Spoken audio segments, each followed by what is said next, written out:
जंगल में रह जया आदिवासी जंगल रखवाला रे।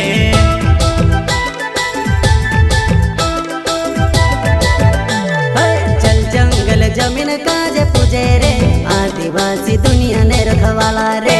बाप देव खतरी काज पूजे रे आदिवासी सबसे निराला रे।